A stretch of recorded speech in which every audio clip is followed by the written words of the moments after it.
Manchester United's entire midfield genuinely could be about to change. Bruno Fernandes has been linked to a move away. Scott McTominay has been linked to a move away. Casemiro, hopefully for United fans, will be joining Saudi Arabian teams. And we've got links to the likes of Yusuf Fofana, Ugarte, Zubamendi, and many, many more players. Ineos genuinely are not messing about this transfer window. If you're new to the channel, please make sure you go down, hit that subscribe button. We've had 4,000 new subscribers this month, which genuinely, from the bottom of my heart, is absolutely unreal.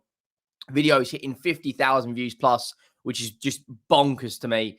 And 97% of everyone who's watched this channel this month is not subscribed. So hopefully we can hit 15,000 before the start of the Premier League season. That is the goal. It's a bit of a crazy goal, but I'm a big believer of you've got to be ambitious in life. Now, we're going to start with Manchester United's links with Ugarte. Now, United are in an interesting situation in the transfer window. They've got Joshua Zirkzee over the line. They've got Lenny Yoro over the line. They are linked with a number of centre-backs. They've been linked with Jared Brandthwaite. I don't personally think they're going to get Brandthwaite over the line. I think the United of old, under Ed Woodward and majority of the transfer business being done by the Glazers, I think that they would have paid the £70 million without hesitation for Brandthwaite. I don't necessarily think he's worth that. But in terms of this new ownership, they are managing things a lot better. They've got more footballing people at the top in terms of, Dan Ashworth and co. And it looks like Manchester United are trying to navigate their way through selling a few players, as well as bringing a few more players in the door. We've got links to a few Monaco players, such as Van der Sen and Yusuf Fofana. We're going to talk about how will those players affect Manchester United. You've got links with Aaron Wan-Bissaka to West Ham, Scott McTominay to West Ham. But I want to talk about this midfield. It's probably going to be a longer video, so make sure you watch the whole video the whole way through, because that watch time is important. Little shameless plug there. But we're going to start with Mason Mount. Now, I'm going to start by saying I don't think he will leave Manchester United this window. However, there's been a few links to linking Mason Mount to Tottenham. Now, one of the reasons why I don't necessarily think this will happen is Mason Mount's salary is pretty high. He signed a contract in 2023, 5-year deal. It expires June 30th, 2028, and he has one year option to extend that. Obviously, we know Mason Mount's qualities. He's got energy. He's relatively good in the final third. He's had a couple of good seasons at Chelsea, but last season with Man United was absolutely riddled with injuries. Now, Man United's best midfield, I don't think Mason Mount gets anywhere near that. Now, of course, rotation is incredibly important now. Manchester United are going to be in 4 competitions, the Europa League as well as the 3 Premier League and the both domestic cups. With the players they're linked with at the moment, I think this is Man United's most realistic 11 going into next season, with Onana in goal. Diego Dalot and Shaw, I think, is a very good fullback pairing. Martinez and Yoro, Ugarte in kind of that DM role. And obviously, Kobe will be an 8. So he'll probably be a bit more like, it'd probably be in possession, something like that. In possession. That might not be entirely accurate, but in possession, that's probably what it's going to be like. And then out of possession, a flat 4-3-3 with a DM. Obviously, Kobe's got the ability to get up and down in the 8 role, and we saw that of England. He's, for me, going to be one of the best players in the world in a couple of years. He's got all the credentials to be a top player. He's already scored and won an FA Cup, scored in the final, and was very good. And then obviously you've got the likes of Joshua Zirkzee, who can rotate with Rasmus Højlund. Now, if they sign Ugarte and Scott McTominay, I don't think personally they will sell them because Erik ten Hag is a big fan of his. So you got Ugarte when he signs, because I think he will. The personal terms have been agreed. It's just currently negotiating a price tag. with PSG, but then they're also looking at the likes of Zubimendi. Now, Zubimendi is better off the ball and more of a Declan Rice type character, which they've already got in Kobe, whereas Ugarte is more of an anchor, better off the ball, hard tackler, sort of. They're similar profiles, but different players, if that makes sense. Now, where does Mason Mount fit into this Manchester United team? Well, he doesn't start in a 10 over Bruno. He doesn't have the defensive side of his game to play in the DM, and he definitely doesn't start in the 8 over Kobe. Now, obviously, I'm a big fan of rotation, so I do think Mason Mount will stay. You've obviously got the likes of Amrabat, who, as it stands, Manchester United don't want to pay the 20 million euro fee, considering he only has 1 year left on his contract. And Fabrizio Romano is giving us some information regarding Amrabat and Ugarte. And he says Manchester United remain in discussions with PSG for Manuel Ugarte after green light from player and personal terms agreed last week. No agreements between clubs yet. Man United are also in talks to decide how to proceed on new terms with Fiorentina for Sofian Amrabat.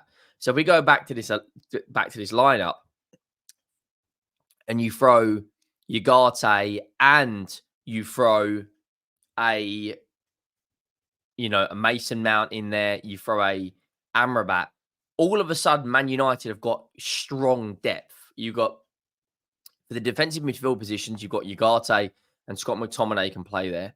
For the 8, you've got Kobe Mainu, you've got you've got Mason Mount. For the 10, you've only really got Bruno. You've also got the likes of Casemiro, who's looking to be sold. All of a sudden, this Man United midfield completely transforms to there's a lot more balance, there's a lot more quality in depth. They are looking at Monaco's Youssouf Fofana as well. He's another option. He has 1 year left on his contract at Monaco. Good player, in my opinion. Tottenham have been linked to him heavily. He's the sort of player that would come in and really play that DM role very, very strong. But more importantly, Manchester United are looking at Van der Sar, according to Fabrizio Romano, from Monaco. Now, Tottenham, another club, looking at a backup right back. And Tottenham are in a similar situation in terms of fullbacks to Manchester United, because you got the Luke Shaws of the world and Dallows, and Tottenham have got the likes of Destiny Udogie and Pedro Porro. But both teams are struggling to have quality in depth. So Tottenham have been looking at the likes of Gertruda and Van der Sar, and Manchester United have been looking at getting rid of the likes of Aaron Wan-Bissaka. He's been heavily linked to a move to West Ham, but they are also looking at Kyle Walker-Peters' West Ham. So Manchester United are looking at Van der Sar. Now, you're probably thinking, who is Van der Sar if you don't know who that is? He's a Brazilian fullback, plays for Monaco, is an attacking fullback, got a lot of good qualities, a very good ball carrier, 23 years of age. Contract expires June 30th, 2028. He joined Monaco January the 1st in the January transfer window, 2022. Last contract extension was February this year. Can play as a right winger, can play as a right midfield. He's a very attacking fullback. I don't necessarily think he's as good as Dalot, in my opinion. I think Dallow's a very, very underrated Man United defender, and probably Man United's best defender of last year in terms of the fullback areas. But, are Man United prepared to go and splash the cash on him? I think Man United genuinely could sign 4, maybe 5 more players. Ugarte, Amrabat, De Ligt, a fullback, and an attacker. Now, all of a sudden, Man United's transfer strategy is brilliant. It's brilliant. They've got a new right back plan. They're not prepared to go and spend and overspend on players. They are also linked with De Ligt, and according to the Standard, they are on the verge of agreeing a deal. De Ligt only wants Manchester United. So, in terms of how will that deal turn out, I think De Ligt will be a very, very, very good option for Manchester United. But another player they've been linked to, now it was announced yesterday that Chelsea were not taking Trevor Chalobah on their tour, which I do think is a little bit harsh. I thought he was half decent towards the second half of the season for Chelsea. I don't think he was that bad, to be honest. Maybe I'm being optimistic. Maybe I'm not being as critical as some of you guys, but Trevor Chalobah has been left out of Chelsea's pre-season tour of the United States, with the Blues open to selling the defender. According to journalist Ben Jacobs, Manchester United are keen on the defender should they sell Aaron Wan-Bissaka and struggle to sign either De Ligt or Jared Brandtway. Well, I think you can all rule Jared Brandtway out of the equation. I think De Ligt is the most likely. However, Trevor Chalobah, £35 million is a little bit steep for me. I don't necessarily think he's worth that. I think he's a good player who offers Manchester United something they don't have, which is, they can add another homegrown player in there. I think he's a relatively strong defender. I think he's relatively good in the air as well. But this is the one they want. Manchester United agree terms with Matthijs de Ligt. Bayern Munich have already confirmed Manchester United's interest in Matthijs de Ligt could be sold this summer. Despite the fact the Red Devils have signed Lenny Yoro, Erik ten Hag reportedly remains keen to strengthen his defence. According to Fabrizio Romano, the clubs have agreed terms with De Ligt, who wants to join. He wants a Manchester United move. And according to lots of people out there, Erik ten Hag is a lot more relaxed in terms of his...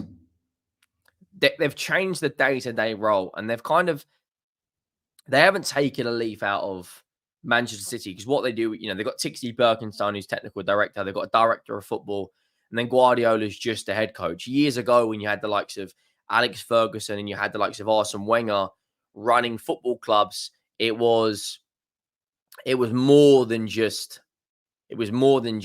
transfers. You were managing practically everything. Now they've identified that they want just Ten Hag to be the first team coach. And I think that's a relatively good move for Manchester United. It takes a lot of the stress off Erik ten Hag as well. And United now, they've had a relatively good transfer window. They need to keep building on that. They're a couple more signings away, in my opinion, from solidifying their position in the top four. But as it stands right now, Erik ten Hag is a lot more relaxed in his position, according to people inside Manchester United. And he understands his role, which is just to coach the team. Now, that's what he had at Ajax. But obviously, Manchester United have one of the best academies in the world. But Ajax have this way of churning out talent consistently. So do Man United, to be fair. But exclusive Manchester United winger Samuel Matha has agreed a new long-term contract at the club. Understand the agreement will be valid until June 2027. 3-year deal option with a further season. So not only are they bringing players in, they're also getting some of their players to sign up on new contracts. In terms of Samuel Matha, I believe he's 19. I could be wrong on that. 19, winger who's a local boy. I believe they loaned him out to Rochdale. He's come from Man United's academy. He's a left winger. And this is where one of the most underrated things about Man United is they've got to make sure their loan spells on players are managed effectively. They have to get that right. That's so important, because even if they're not in your plans at the squad, make sure they go and have a good loan move so that, for instance, they can generate money that will be 100% profit because he's an academy player, similar to what Manchester City have just done with Delap, the striker. But in terms of Man United, I think it's going to be a good window for them. It'll be interesting to see what happens. Zubimendi is another player being linked. Now, top player for me, genuinely a top player. He has all of the ability in the world. Similar profiles to Declan Rice in terms of how much of an impact he would make for Man United. Arsenal are also heavily linked. Now, I think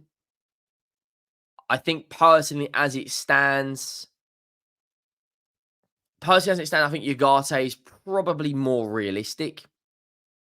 However,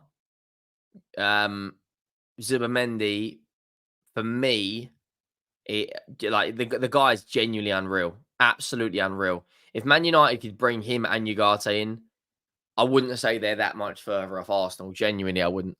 Make sure you let me know your thoughts down below. Drop a like as always. Make sure you have subscribed. And genuinely, we are now on the way to 13,000 subscribers, which I can't thank you guys enough. It's honestly, the support on this channel is absolutely unreal. Make sure you drop a like. Make sure you have subscribed. And I will see you all in the next one. Thank you for watching. I am